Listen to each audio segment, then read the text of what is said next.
Quick preview of what we believe the iPhone 7 is going to look like. So I have these dummies here. These actually came from Danny Winget, also known as Super Scientific. So these are widely available as design studies for case manufacturers and that sort of thing. But this pretty accurately reveals what we're going to see this Wednesday when the phone is announced. So I didn't want to be the only one that didn't cover these dummies, so let's dig in to see what is new. So obviously, once again, we have two sizes, 4.7 inch and 5.5 inch, and for the most part, they have the same dimensions. The design differences are fairly minor, so they really consist of new antenna designs, new camera modules, as well as the elimination of the headphone jack. So I think the biggest design improvement here is the reduction of the antenna lines along the back. So they've actually eliminated part of them and rounded them off a bit. So I think this looks a lot better. It doesn't make it perfect, but I think it definitely makes a big design improvement. The other news here is some new cameras along the back.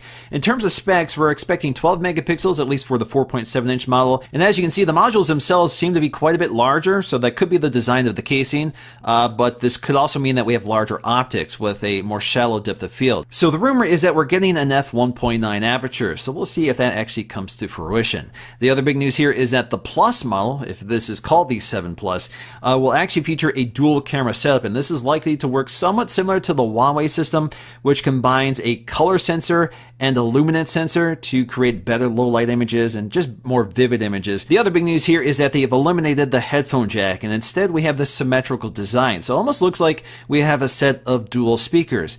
But we're not sure if we're actually getting a set of dual speakers. According to the diagrams, we're not actually seeing a speaker behind these outlets, so hopefully it's more than just cosmetic, because that would be kind of disappointing if there's actually nothing behind them besides one microphone. There's also a rumor that we'll also have a more flush home button, so we're going to see if that's the case, but otherwise the design on the front pretty much looks identical to the current phone. The buttons along the side are also the same, so we still have a mute switch, and the power button is also in the same location, along with the nano SIM tray. In terms of specs, we should get the new A10 processor, perhaps 2 gigs of RAM, and we may see a 256 gig capacity option for the Plus models. And as always, colors are a big story with each new iPhone, so we're expected to get 2 new colors, a darker space gray and space black. So we've seen a darker space gray before, we've seen it on the Apple Watch, and we've seen it on the iPod, so we're finally seeing it on the iPhone. Space black is also a color we've seen before on the Apple Watch, which is actually one of my favorite colors, and I'm really excited that's finally making it to the iPhone. It's going to be a very different look for the iPhone because it has a glossy finish instead of the anodized finish that the iPhone has always had. Although Apple is expected to include a headphone adapter with the iPhone 7,